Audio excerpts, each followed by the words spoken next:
আমাদের আজকের গল্প সময়ের সরণি বেয়ে। কলমে ছবি ব্যানার্জি। বিখ্যাত হার্ট স্পেশালিস্ট কমলিকা মিত্র সেদিন চেম্বারে রোগী দেখছিল। নির্দিষ্ট সংখ্যক রোগী ছাড়া রোগী দেখা তার নিয়ম বিরুদ্ধ। চেম্বার বন্ধ করে উঠে যাওয়ার প্রস্তুতি নিতেই এক অভিজাত চেহারার বয়স্ক ভদ্রমহিলা অনুমতি ছাড়াই ঘরে ঢুকে বলল, ডক্টর, আমি অনেক দূর থেকে এসেছি শুধু আপনাকেই দেখাবো বলে, দয়া করে আমাকে ফেরাবেন না। কমলিকা ভদ্রমহিলাকে দেখে কেমন আনমনা হয়ে গেল। মনে হলো একে আমার এত চেনা চেনা লাগছে কেন। জিজ্ঞেস করলো, আপনার বাড়ি কোথায়? আপনি বসুন। ভদ্রমহিলা বলল, আমার নাম মাধবী বসু। আমার কেউ নেই, আমি হরিদ্বারে একটা অনাথ আশ্রমেই থাকি। সঙ্গে কেউ এসেছেন? ফাদার আমার সঙ্গে একজনকে পাঠিয়েছেন। কি অসুবিধা আপনার? বুকের বাঁদিকে একটা চিনচিনে ব্যথা হতো, ইদানিং ব্যথাটা বেড়েছে। কমলিকা বলল, টেবিলে শুয়ে পড়ুন ম্যাডাম। কিছুক্ষণ দেখে কমলিকা বলল, মনে হচ্ছে হার্টে দু এক জায়গায় ব্লক আছে। আগে পরীক্ষাগুলো করিয়ে নিন, দুদিন পর আমাকে রিপোর্টগুলো দেখান, তারপর চিকিৎসা হবে। দুদিন পর রিপোর্ট দেখে কমলিকা বলল, যা অনুমান করেছিলাম সেটাই হয়েছে, আপনাকে বাইপাস সার্জারি করতে হবে। মহিলা বললেন, আমি আপনার কাছে অপারেশন করতে চাই। আপনি তো অনাথ আশ্রমে থাকেন, টাকা পয়সার প্রস্তুতি নিয়ে এসেছেন। অসুবিধা হবে না, আমার সঞ্চিত কিছু টাকা আছে। অপারেশন সাকসেসফুলি হয়ে গেল। 4 দিন পর কমলিকা বলল, আজ আপনার ছুটি হয়ে যাবে, কিন্তু এখনই আপনার ফিরে যাওয়া হবে না। 15 দিন আপনাকে কলকাতায় থাকতে হবে। মহিলা বললেন, আমার সাধ্য খুব সীমিত, এখানে থাকতে হলে আমাকে হোটেলে থাকতে হবে। 15 দিন আমার পক্ষে থাকা সম্ভব হবে না। আপনি 3 মাস পর আমাকে চেক আপের দিন দিলে উপকৃত হতাম। কমলিকা বলল, আপনার আপত্তি না থাকলে আমার কাছে কটা দিন থাকতে পারেন। আমার স্বামীও একজন ডাক্তার। কিন্তু ডক্টর, আপনি কেন আমাকে রাখতে চাইছেন? দেখুন, কখনো কখনো আমি অসহায় রোগীকে সাহায্য করি, এটা আমার বাবার শিক্ষা। আসলে কমলিকা কি যেন এক কৌতূহলের টানেই ওই মহিলাকে নিজের কাছেই রাখতে চাইছিল। কেন জানি না, ভদ্রমহিলাকে তার বড্ড চেনা মনে হচ্ছে। 3 মাস পর চেক আপ করলে ক্ষতি ছিল না।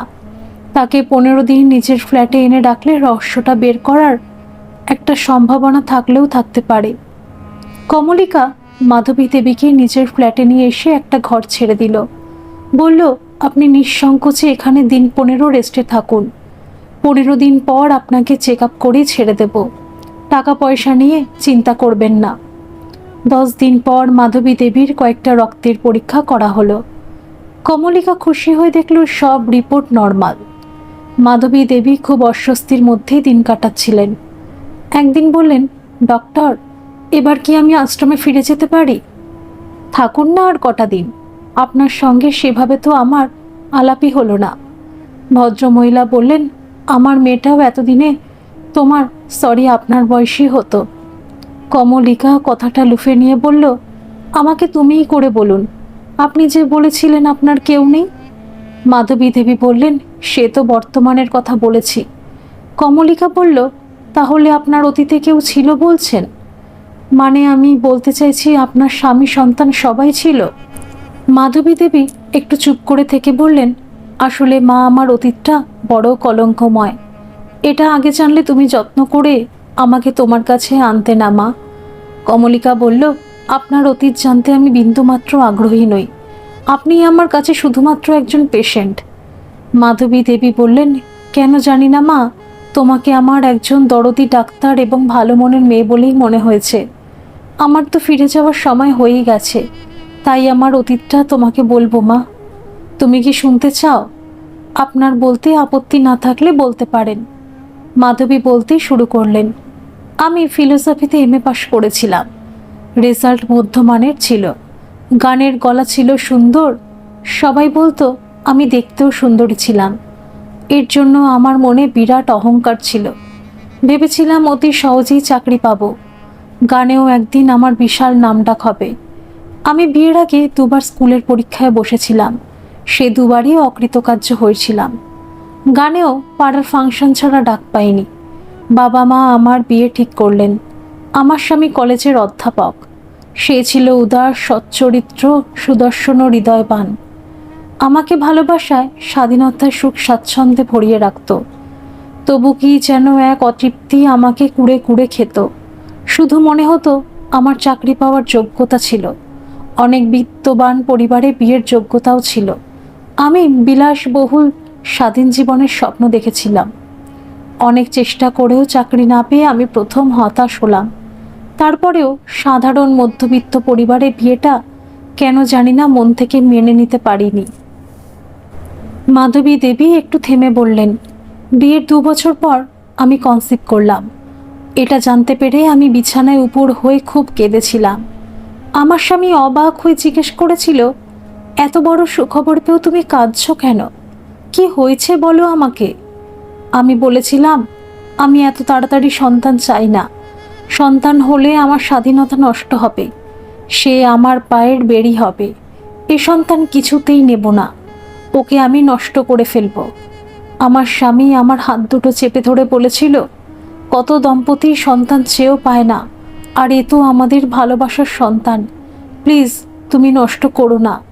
আমি কথা দিচ্ছি আমি ওর জন্য 2টো আয়া রেখে দেব। তোমার বিন্দু মাত্র স্বাধীনতা কমবে না। আমার একটা মেয়ে হলো। মেয়ে যথারীতি আয়ার কোলেই মানুষ হতে লাগলো। মেয়ের সঙ্গে আমার সেরকম বন্ডিংই হলো না। সে তার বাবাকেই আঁকড়ে ধরল। আমি বন্ধুদের সঙ্গে শপিং করা, সিনেমা দেখা ইত্যাদিতেই সময় কাটাতে লাগলাম। আমি মুক্ত জীবন ভালোবাসতাম, তাই প্রচুর ছেলে বন্ধু পেতেও দেরি হলো না। এভাবেই একদিন একটা ছেলের সঙ্গে ঘনিষ্ঠ হলাম। সে সব সময় আমার রূপগুণের উচ্ছ্বসিত প্রশংসা করত। ঘন্টার পর ঘন্টা তার সঙ্গে ফোনে গল্প করতাম। আস্তে আস্তে আমাদের শারীরিক সম্পর্ক হলো। এসব কিছু আমার স্বামীকে গোপন করে। অকারণেই তখন আমি স্বামীকে সহ্য করতে পারতাম না। এইভাবে গোপনে আমাদের সম্পর্ক চলতে লাগলো। এই ছেলেটি খুব বড় পোস্টে চাকরি করত। নিজের গাড়ি, মস্ত বাড়ি ছিল। সে বলেছিল যে কোনোদিন সে আমাকে চাকরি করে দিতে পারে। আমার নিজের চাকরির মোহ তো ছিলই, তার উপর বিলাসবহুল জীবনের হাতছানি আমাকে প্রায় পাগল করে দিল। 6 মাস ধরে এই গোপন সম্পর্কে আমিও ক্লান্ত হয়ে পড়েছিলাম। তাই আমি যখন আমার কাঙ্ক্ষিত জীবনের সন্ধান পেয়ে গেলাম, তখন আমি একদিন প্রেমিকের হাত ধরে ঘর ছাড়লাম। আমার প্রেমিক বিবাহিত ছিল, সে কথা আমাকে গোপন করেছিল। আসার পর বলেছিল খুব তাড়াতাড়ি আমাদের বিবাহ বিচ্ছেদ হয়ে যাবে। 1 বছর পর আমার স্বামীর সঙ্গে আমার বিবাহ বিচ্ছেদ হলো। তখনও আমার মনে মধ্যবিত্ত মানসিকতা কাজ করছিল। কিছু নীতিবোধ তখনও অবশিষ্ট ছিল। কোর্টে নির্দোষ স্বামীর বিরুদ্ধে আমি কিছু বলিনি, শুধু বলেছিলাম আমি অন্য কাউকে ভালোবাসি। আমি এরপর ক্রমাগত আমার প্রেমিককে বিয়ের জন্য চাপ দিচ্ছিলাম। ততদিনে আমার প্রতি তার মোহ কেটে গিয়েছিল। সে মুক্তি খুঁজছিল। একদিন এক বড়লোক বন্ধুকে সে ফ্ল্যাটে নিয়ে এলো। দুজনের গোপন কথাবার্তা কিছুটা আমার কানে গিয়েছিল, কিছুটা অনুমানও করেছিলাম। বুঝলাম আমাকে নিয়ে দর কষাকষি চলছে, আমি হাত বদল হতে চলেছি। ওরা পাশের ঘরে ড্রিঙ্ক করছিল। সেই অবসরে আমি ব্যাগে টাকা পয়সা ও দরকারি কিছু পোশাক নিয়ে বেরিয়ে পড়লাম। জীবিকার সন্ধানে কখনো ছোটোখাটো মডেলিংয়ের কাজও করেছি, কখনো গানের অনুষ্ঠানও করেছি, কিন্তু কোথাও প্রতিষ্ঠা পাইনি। বাইরে বেরিয়ে বুঝলাম পুরুষটা শুধু আমার শরীরটা চায়। যখন আমার বোধোদয় হলো তখন ফেরার রাস্তা বন্ধ। আমি নিজেই সেই রাস্তা বন্ধ করেছি। একটার পর একটা কাজ ছাড়তে ছাড়তে কখন যৌবনে ভাটা পড়ে গেল। আমার এই উদ্ভ্রান্ত অবস্থায় হরিদ্বারের এক অনাথ আশ্রমের ফাদারের সঙ্গেই আমার সাক্ষাৎ হয়। তিনি তার আশ্রমে আমাকে জায়গা দিলেন। আমি ওই আশ্রমে ছেলে মেয়েদের দায়িত্ব পেলাম। আজ 10 বছর ওই আশ্রমেই আমি আছি। কমলিকা বলল, আপনি তো এরকম জীবনই চেয়েছিলেন, এখন কি আপনার আফসোস হয়? না মা, আমি নিজের একটা পরিচয় চেয়েছিলাম। উচ্চবিত্ত বিবাহিত জীবন ও স্বাধীনতা চেয়েছিলাম, কারোর রক্ষিতার পরিচয় থাকতে চাইনি। কমলিকা বলল, ও বুঝেছি, আপনি নিজের একটা পরিচয় চেয়েছিলেন, কিন্তু আপনি তো অনেকবার চাকরির পরীক্ষায় বসে অকৃতকার্য হয়েছিলেন। আসলে চাকরির জন্য ধৈর্য, মেধা ও অধ্যবসায় দরকার, সেটার কোনোটাই আপনার ছিল না। কিন্তু আমি জানি বহু উচ্চশিক্ষিতা মহিলা চাকরি চাকরি ছাড়াও সুখে ও স্বাধীনভাবেই সংসার করে। আপনার স্বামী তো শিক্ষিত, সচ্ছল ও উচ্চপদে চাকরি করতেন বললেন। তিনি আপনাকে যথেষ্ট স্বাধীনতা দিয়েছিলেন। আসলে আপনি উচ্চবিত্ত ও বিলাসবহুল জীবন চেয়েছিলেন এবং স্বামীর পরিচয় সামাজিক সম্মান ও নিরাপত্তার সঙ্গে উচ্ছৃঙ্খল জীবন চেয়েছিলেন। দুঃখিত, আপনার জীবন আপনারই। আপনার সিদ্ধান্ত নেওয়ার সম্পূর্ণ অধিকার আছে। মাধবী বললেন, আমি ভুল সিদ্ধান্ত নিয়েছিলাম। আমার স্বামী আমাকে অন্ধের মতো বিশ্বাস করত। তার বিশ্বাস ভেঙেছিলাম।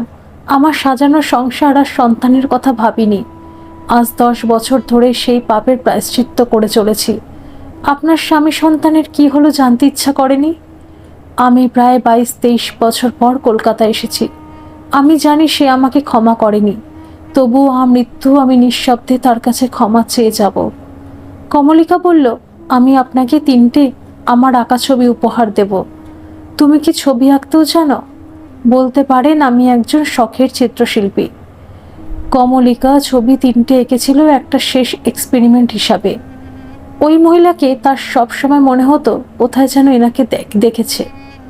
হঠাৎই বিদ্যুৎ চমকের মতো কিছু মনে পড়ে গেল। আলমারি থেকে পুরনো অ্যালবাম ঘেটে তার মা ও বাবার বিয়ের ছবিটা বের করল। বাবা তার মায়ের সব ছবি সরিয়ে ফেলেছিলেন। মায়ের ছবি দেখলে কমলিকার মন খারাপ হতে পারে এই ভেবেই। এটা কমলিকা খুব অল্প বয়সে গোপনে নিজের কাছে রেখে দিয়েছিল। কমলিকা ওই ছবি দেখে যৌবন বয়সের, মধ্য যৌবন বয়সের আর এখনকার বয়সের 3টে ছবি নিপুণ হাতে আঁকল। পরদিন মাধবীর হাতে ছবি 3টে তুলে দিয়ে বলল, দেখুন তো ঠিক আঁকতে পারলাম কিনা। নিখুঁত এঁকেছ মা, তোমার আঁকার হাত সত্যি অসাধারণ। কিন্তু আমার অল্প বয়সের ছবি তুমি কি করে আঁকলে? শুধু অনুমান করে। মহিলা কিছুক্ষণ চুপ করে থেকে বলেন, কাকতালীয়ভাবে আমার মেয়ের নামও ছিল কমলিকা। কমলিকা বলল, নামটা খুব কমন। কেন ম্যাডাম, আমার চেহারাতে কি আপনার মিল খুঁজে পাচ্ছেন? না, সেভাবে মেয়েটাকে আর দেখলাম কই। কমলিকা বলল, আমিও তো আপনার মেয়ের মতোই খুব ছোটবেলায় মাকে হারিয়েছিলাম। আমার সব কথা শুনে আমাকে তোমার ঘৃণা হচ্ছে না? না ম্যাডাম, আমি ঘৃণা করার কে? আমার বাবা বলেন পাপকে ঘৃণা করো, পাপীকে নয়। আপনি আমার কাছে শুধুমাত্র একজন অসহায়, অসুস্থ একজন পেশেন্ট। তুমি তো মা, তোমার অপারেশনের ফিসটাও নাওনি। আমি আমার বাবার আদর্শ নীতিতে বড় হয়েছি। আমি অসহায় মানুষের পাশে থাকার চেষ্টা করি শুধু। আপনি এবার আশ্রমে ফিরে যেতে পারেন। সম্ভব হলেই 3 মাস পর একবার চেক আপ করবেন। আমার কার্ডটা রাখুন, যে কোনো বিপদে আমাকে পাশে পাবেন। কমলিকা ঘরে এসে স্মৃতির ঝাঁপি খুলে বসল। যে দুঃস্বপ্নের স্মৃতিগুলো এতদিন ছাই চাপা পড়েছিল, আজ তারা ছায়াছবির মতো সামনে এসে দাঁড়ালো। এই সেই মহিলা ইন্দিরা সেন, ওরফে মাধবী বসু, তার গর্ভধারিণী মা। একসময় যে তার বাবা সিদ্ধার্থ সেনের স্ত্রী ছিল। এই আত্মসুখী মহিলা যে নিজের সুখের জন্য তার দেবতুল্য স্বামী আর সন্তানকে নির্মমভাবে ত্যাগ করেছিল। তাকে বলা হয়েছিল তার মা হারিয়ে গেছে। কতদিন ঘুমের মধ্যেই বাবাকে ফুপিয়ে কাঁদতে দেখেছে কমলিকা। উঠে বসে বাবার চোখের জল মুছিয়ে দিয়ে সে বলতো, বাবা তুমি কেঁদো না, আমি বড় হয়ে ঠিক মাকে খুঁজে আনবো। অথচ ইন্দিরার সহোদর বোন মন্দিরা, যাকে কমলিকা মণি বলে ডাকত, বাবা যখন আঘাতে অপমানে একেবারে ভেঙে পড়েছিল, তার প্রাণবন্ত হাসি খুশি বাবা বাজে ভেঙে পড়া তাল গাছের মতো নুব্জ হয়ে পড়েছিল, ঠিক সেই দুর্দিনেই মণি এসে বাবার হাত দুটো শক্ত করে ধরেছিল। মায়া, মমতার ভালোবাসায় বাকে ঘুরে দাঁড়াতে সাহায্য করেছিল। পরবর্তী সময় তার একটা বোনও হয়েছিল, নাম মালবিকা। সে এখন কলেজে পড়ে। মার বাবাও মারা গেছেন।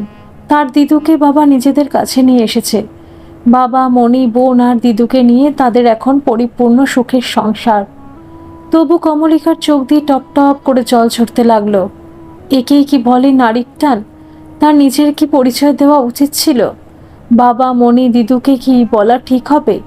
নিজেই নিজেকে উত্তর দিল, না, এই কথাটা শুধু আমার মধ্যেই থাক। শান্ত দিঘির বুকে ঢিল ছুঁড়ে দেওয়ার তার কোনো অধিকার নেই।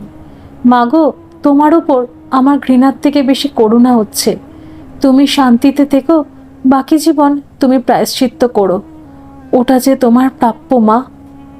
ধন্যবাদ সকল বন্ধুরা। এই গল্পটি যদি আপনাদের ভালো লেগে থাকে তাহলে অবশ্যই একটা লাইক করে দেবেন, আর এই চ্যানেলে নতুন হয়ে থাকলে চ্যানেলটিকে সাবস্ক্রাইব করে আমার পাশে থাকবেন, আর পাশে থাকা বেল আইকনটিকে প্রেস করে দেবেন যাতে সমস্ত গল্পের নোটিফিকেশনগুলি সবার প্রথমে আপনাদের কাছে পৌঁছে যায়।